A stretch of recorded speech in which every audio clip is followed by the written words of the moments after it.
So good morning dear students, welcome back in HW current affairs classes. आज हम लोग पढ़ने वाले हैं 2 मार्च का करंट अफेयर। तो जो भी क्वेश्चन मैंने लिए इंपॉर्टेंट एंड सेलेक्टिव हैं। अगर आप पहली बार आए हो क्लास देखने तो लास्ट तक जरूर देख के जाइएगा, क्योंकि लास्ट में मैं 10 वन लाइनर क्वेश्चंस का रिवीजन कराता हूं और एक क्वेश्चन डेली आप लोगों से ऐसा पूछा जाता है जिसका आंसर आपको कमेंट बॉक्स में देना है। और सबसे बड़ी खासियत है इस करंट अफेयर की क्लास की कम टाइम में खत्म होती है और काफ़ी क्वेश्चन आप यहाँ से रिवाइज कर पाते हो। तो चलिए बिना किसी टाइम वेस्ट के शुरू करते हैं आज की अपनी इंपॉर्टेंट क्लास। पहला क्वेश्चन आपके सामने है, हाल ही में S&P ग्लोबल सस्टेनेबिलिटी रैंकिंग 2025 में शामिल होने वाला एकमात्र भारतीय बैंक कौन सा है? तो वो है यस बैंक। इसका स्कोर है 100 में से 72 और इसकी रेटिंग की बात करें तो इसकी रेटिंग है A-। अब हम बात करने वाले हैं सेकंड क्वेश्चन की। सेकंड क्वेश्चन आपके सामने है, हाल ही में पुरानी समुद्री निर्माण तकनीक से निर्मित सिला हुआ जहाज कहाँ लॉन्च हुआ? आपको पता होगा कि पहले जो है एंशिएंट टाइम्स में जहाज ऐसे ही सिल के तैयार किए जाते थे। तो अभी पुरानी वाली तकनीकी वापस आ रही है, तो निर्मित जो सिला हुआ जहाज है उसकी लॉन्चिंग होगी गोवा में और इसको सिलने के लिए नारियल के रेशे का प्रयोग हुआ है। बात करते हैं ये कहाँ लॉन्च हुआ है, तो ये दीवार द्वीप गोवा में इसका निर्माण हुआ है और लकड़ी और कायर इन दोनों से इसका निर्माण हुआ है। मतलब मेटल को क्या क्या चीज़ें इसमें लगी हैं, किस चीज़ का उपयोग हुआ है, तो लकड़ी और कॉयर एक मेटल होता है उसका उपयोग हुआ है। और आप लोग याद रखिएगा कि इनको सिलने के लिए नारियल के रेशे का उपयोग हुआ है। अब हम चलते हैं थर्ड नंबर के क्वेश्चन की तरफ। तो आ चुके हैं थर्ड नंबर के क्वेश्चन पे। हाल ही में केंद्रीय मंत्री श्री सर्बानंद सोनोवाल ने एक राष्ट्र एक बंदरगाह और मैत्री ऐप कहाँ लॉन्च किया है? तो ये लॉन्च किया उन्होंने मुंबई में। राष्ट्र के सभी बंदरगाह एक समान एक तरीके से चल सके, यानी कि जितने भी बंदरगाह हैं हमारे भारत में वो एक तरीके से एक समान तरीके से चलाए जा सकें। इसीलिए हमारे जो बंदरगाह एवं जहाज रानी मंत्री हैं सर्बानंद सोनोवाल जी, उन्होंने मैत्री ऐप लॉन्च किया है। मैत्री ऐप देखिए किस लिए लॉन्च किया है कि अगर किसी को किसी कार्य के लिए मंजूरी चाहिए तो उसे डायरेक्ट इस ऐप पे जाना है, इसके थ्रू उसको मंजूरी मिल सकती है, जिससे कार्य और भी आसान हो जाएगा। और लॉन्च कहाँ हुआ है याद रखिएगा, ये लॉन्च हुआ है मुंबई में। ये था हमारा तीसरा क्वेश्चन। अब हम चलते हैं फोर्थ क्वेश्चन की ओर। तो बात कर लेते हैं फोर्थ क्वेश्चन की। आधार गुड गवर्नेंस पोर्टल को किस मंत्रालय ने लॉन्च किया? तो इसे लॉन्च किया इलेक्ट्रॉनिक एंड IT मिनिस्ट्री ने। यह आधार ऑथेंटिकेशन अप्रूवल प्रोसेस को सरल बनाने हेतु बनाया गया है और यह ईज ऑफ लिविंग और डिजिटल गवर्नेंस को मजबूत करेगा। तो ये 2 पॉइंट भी आप लोग याद रखिएगा। अब हम बात करते हैं 5th नंबर के क्वेश्चन की। सशक्त भारत नामक हिंदी मैगजीन किस मंत्रालय द्वारा लॉन्च किया गया है? तो ये रक्षा मंत्रालय जो हमारी डिफेंस मिनिस्ट्री है उसके द्वारा इस मैगजीन को लॉन्च किया गया है। अब हम चलते हैं नेक्स्ट पेज की तरफ।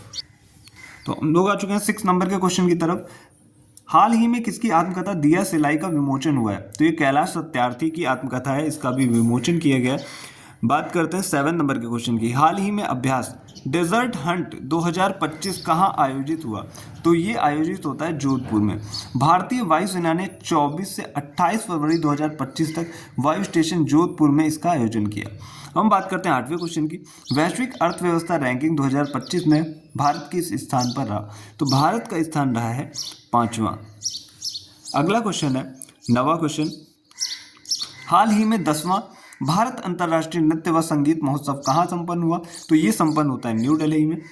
अगला 10वां क्वेश्चन है, हाल ही में प्राणी मित्र एवं जीव दया पुरस्कार समारोह का आयोजन कहाँ हुआ? तो ये हुआ है न्यू दिल्ली में।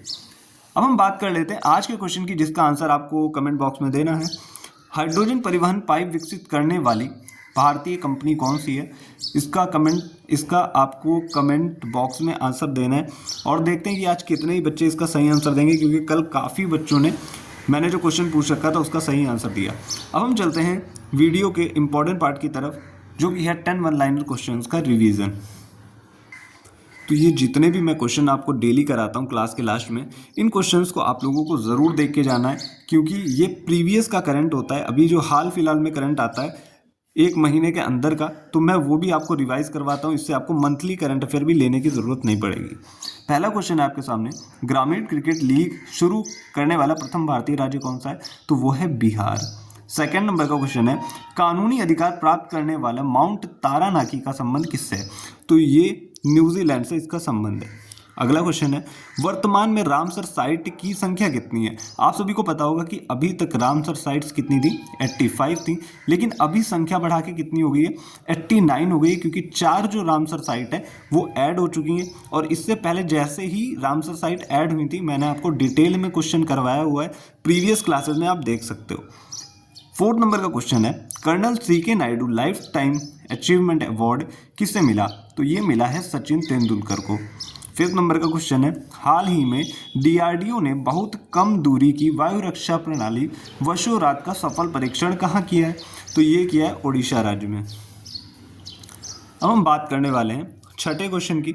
छठा क्वेश्चन है, बजट 2025-26 में कितनी व्यक्तिगत आय को करमुक्त रखा गया? तो 12 लाख तक कोई भी टैक्स पे नहीं करना होगा। 7वें नंबर का क्वेश्चन है, हाल ही में भारतीय रेलवे ने निर्बाध यात्रा हेतु कौन सा ऐप लॉन्च किया? तो ये स्वरेल ऐप लॉन्च किया भारतीय रेलवे ने। रीज़न क्या था कि अभी तक आपको खाना बुकिंग के लिए अलग app, railway platform ticket booking के लिए अलग ऐप, सारे अलग अलग ऐप्स का यूज़ करना पड़ता था, लेकिन अभी भारतीय रेल ने स्वरेल ऐप लॉन्च किया जिसमें आपको सारी ही सुविधाएं दी जाएंगी।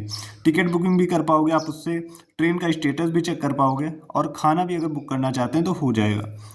बात करते हैं 8वें नंबर के क्वेश्चन की, under 19 women's cricket world cup किसने जीता? तो ये जीता इंडिया ने। 9वां क्वेश्चन है, चर्चा में रहा कृत्रिम सूर्य ईस्ट का संबंध किससे? तो वो है चाइना से। 10th नंबर का क्वेश्चन की बात कर लेते हैं, टाटा स्टील मास्टर 2025 का खिताब किसने जीता? तो ये जीता है आर प्रज्ञानंदन ने डी गुकेश को हरा के। तो ये क्वेश्चन भी मोस्ट इंपॉर्टेंट बन जाता है। बात करते हैं 11वें क्वेश्चन की, विश्व कैंसर दिवस कब मनाया गया? तो ये विश्व भर में कैंसर दिवस मनाया जाता है 4 फरवरी को। बात करते हैं 12वें क्वेश्चन की, जो कि लास्ट क्वेश्चन है, बजट 2025-26 में सूक्ष्म उद्योग के लिए निवेश की सीमा कितनी रखी गई? तो ये सीमा है 2.5 करोड़ की। और मैं बजट पे भी पूरा वीडियो पढ़ा चुका हूँ, आ चुका है वीडियो, आप लोग देख सकते हो। और कल एक इम्पॉर्टेंट वीडियो आया हुआ था, प्रमुख योजनाएं, तो वो भी आप लोग ज़रूर देखें, क्योंकि इतने कम टाइम में टॉपिक्स आपको कहीं भी नहीं मिलेंगे। तो आज की क्लास थोड़ी शॉर्ट रही, और आज संडे भी है, तो आप लोग को जब टाइम मिले तो आप रिवाइज कर लीजिएगा क्लास को, और जो आज का मैंने क्वेश्चन पूछ रखा है उसका आंसर देने की कोशिश करें। आज के लिए इतना ही, मिलते हैं नेक्स्ट इंपॉर्टेंट करंट अफेयर्स के साथ। Thank you.